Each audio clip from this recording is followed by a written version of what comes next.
it is my privilege to invite a distinguished military scholar and seasoned thought leader, Major General Dr. Ashok Kumar, Vishishta Seva Medal.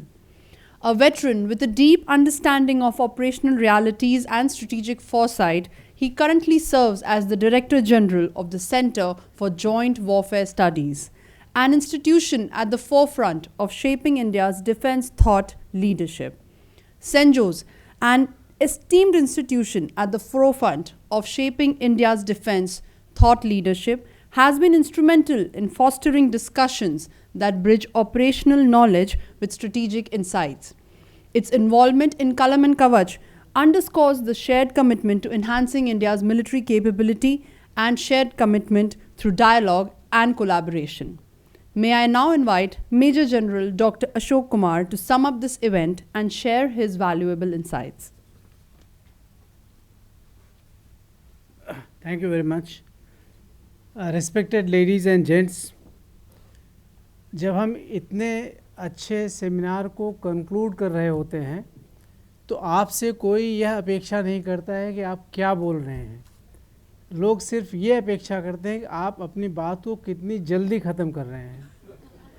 अब जबकि हमारी strength महज तकरीबन 23% रह गई है जो हमने सुबह से स्टार्ट की थी, मैं सिर्फ एक बात कहना चाहूँगा जो मैं बहुत ज़रूरी समझता हूँ. जो इस सेमिनार का मेन फोकस है वो कलम और कवच के कम्बिनेशन का. हम में से जो लोग भी इतिहास में रुचि रखते होंगे उन्हें पता होगा कि हिंदुस्तान के इतिहास में पुराने टाइम से लेकर अब तक जब इसका सबसे बृहद समय रहा है वो रहा है मौर्यन काल में. उस समय हिंदुस्तान का जो एरिया था वो तकरीबन 5 मिलियन स्क्वायर किलोमीटर था. वो क्यों संभव हुआ? क्योंकि आपको पता होगा कि मौर्यन साम्राज्य की स्थापना जो है किसने की थी?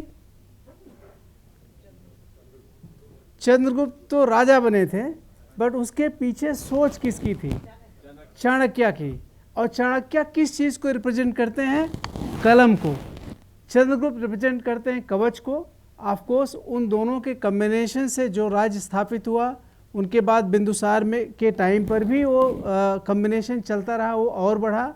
और जो सम्राट अशोक के समय पर उनके शुरुआती दौर में चाणक्य थे, उसके बाद वो भौतिक रूप से नहीं रहे लेकिन उनकी सोच अशोक के साथ लगी रही और उस समय इतना बृहद साम्राज्य स्थापित हुआ.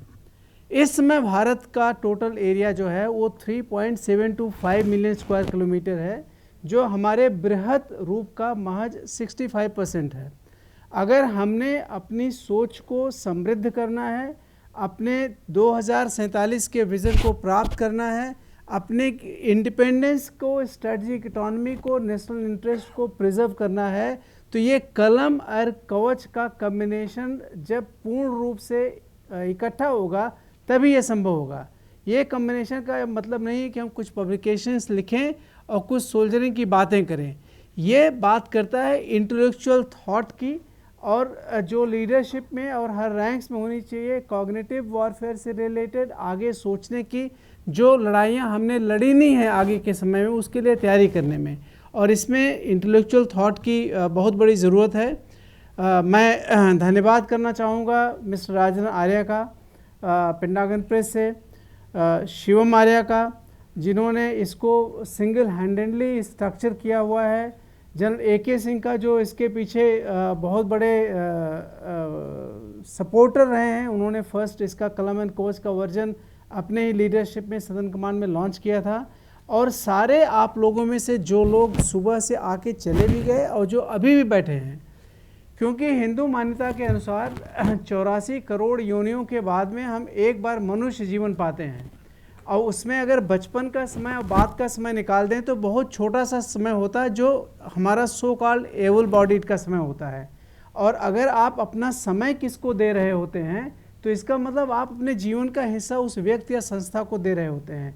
तो मैं अपनी तरफ से, टीम सेंजोस की तरफ से, पेंटागन प्रेस की तरफ से, DOP की तरफ से और वो सारे ऑर्गेनाइजेशन की तरफ से आप सबका धन्यवाद करना चाहूँगा कि आपने अपने जीवन का इतना बहुमूल्य क्षण हम सबको दिया, और हमें उम्मीद है कि आगे आने वाले समय में भी आपका सपोर्ट हर मामले में बना रहेगा।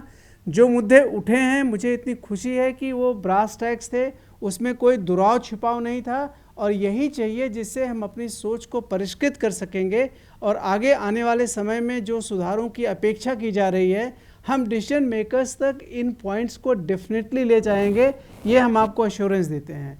इन थॉट्स के साथ में थैंक यू वेरी मच। जय हिंद, धन्यवाद।